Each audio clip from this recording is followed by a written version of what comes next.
everyone, it's Miss Harper here and welcome to episode 3 of the narrative writing series. First of all, I want to say thank you to everyone for writing your introductions. I really enjoyed reading and I think you did an excellent job. So today we're moving on and we're going to be doing our problem. So if I have a look at my story planning sheet that I did earlier in the week, I can see that Jenny the witch steals a broomstick and crashes into the water.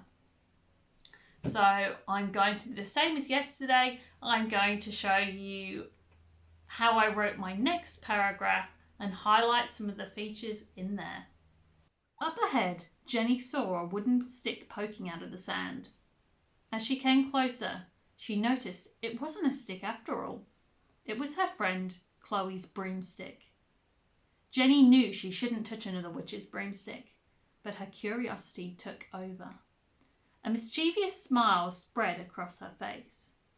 She began frantically digging the broomstick out of the sand with her hands. Jenny picked up the surprisingly heavy broomstick and began to giggle to herself. This is going to be so much fun. With a quick check over her shoulder, to make sure nobody was watching, she clambered on. Jenny was surprisingly confident for a witch who had never flown on a broomstick before. Suddenly, the broomstick shot through the sky like a rocket. The warm wind blew through her tangled locks. Yippee! Squealed Jenny with delight as she kicked her legs. Abruptly, the broomstick changed direction and began darting towards the water. Jenny tried to pull the broomstick to face another direction, but it was no use. Jenny gulped. She was terrified of water and she couldn't swim. Jenny let out an ear-splitting scream as she and the broomstick plunged into the icy cold water. So rather than just writing, Jenny stole a broomstick and crashed into the water, I really tried to stretch out the problem and the event.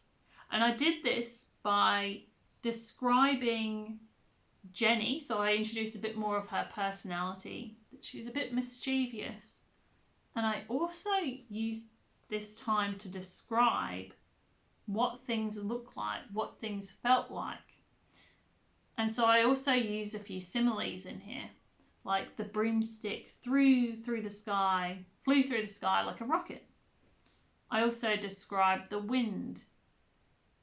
And I also described the icy cold water. So if you can, it's a good chance to really stretch out your writing and really use the similes and the metaphors and speech to make your story and your problem really interesting.